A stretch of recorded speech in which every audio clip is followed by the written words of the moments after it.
I've been receiving concerns from from constituents in Ward 2 and elsewhere about traffic safety and pedestrian safety in the city. And I just wanted to take this opportunity for the staff to tell us what other solutions besides lowering the speed limit on these downtown business district streets might staff be looking at in the near future to address traffic and pedestrian safety in the city. Mr. Gerlach, to your question, I'd be happy to speak to that briefly. I also have Mike Craig with the Planning Department who can articulate a bit further on the business district and its definition, if that's useful. The city, I would say, me personally, is very interested in reducing the incidence of speeding throughout the city, downtown especially, as it increasingly becomes a venue, a crowded venue on the weekends. And we want to continue to encourage that, but in a way that's both safe for the driving public as well as the pedestrian public and bicyclers. We are talking regularly about efforts to create safe environments, especially, again, downtown. I would also say that we're talking to Chief Layton at length over the past year or two. They've stepped up efforts. In fact, since October, they've issued over 1,000 citations, speeding citations. I encourage that, and I will continue to do so. That is all about increasing safety, again, downtown as well as throughout the city.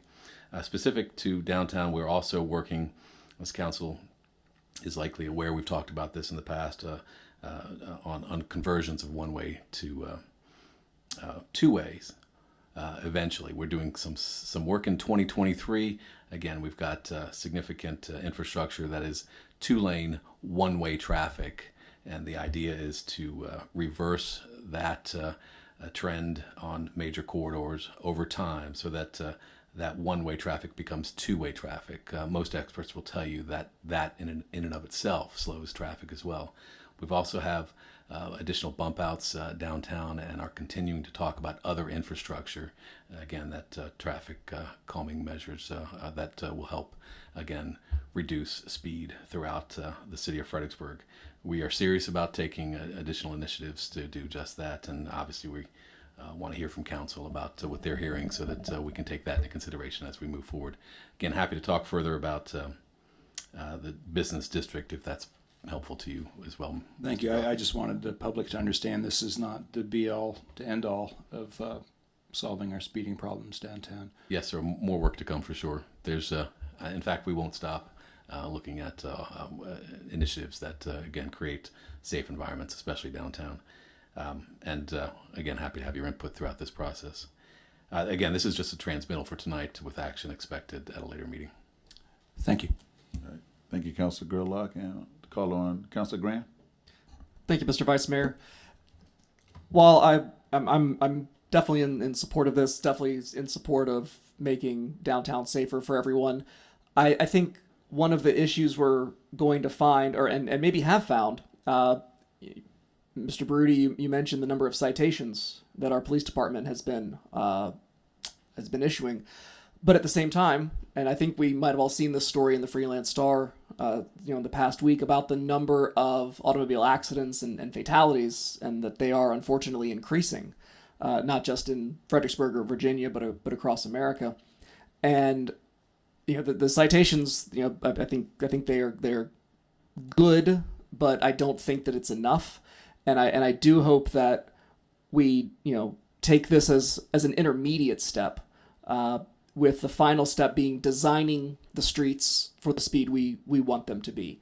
Because I truly believe that you don't monitor speed limits to get people to drive more slowly. You design the street in a way that will induce people to want to drive more slowly themselves. So as we continue this discussion, I recognize that it's much easier for us to lower a speed limit than to provide the infrastructure in a way that is conducive to that. But I do hope we continue to find more ways, whether it's finding ways to reduce lane widths as well as the converting one-way to two-way, and also taking a look at some opportunities for even pedestrian boulevards. In selected areas of downtown. I think we've got a lot of opportunities that are not just for safety, but for economic development as well. And so I hope that we can keep looking at some of the maybe, some of the ideas off the beaten path as well. Thank you. All right, thank you, Councilor Graham and Councilor Kelly. Thank you, Mr. Vice Mayor. I'm going to kind of echo what has been said here. I'm willing to consider it. Right now, I look at this in a situation of we're going to end up writing a lot more speeding tickets, and I just don't know, as the great Doug Fawcett, who has been here and commented on this around this horseshoe on a number of occasions, as his rallying cry being, "You can't change a person's driving habits with a sign."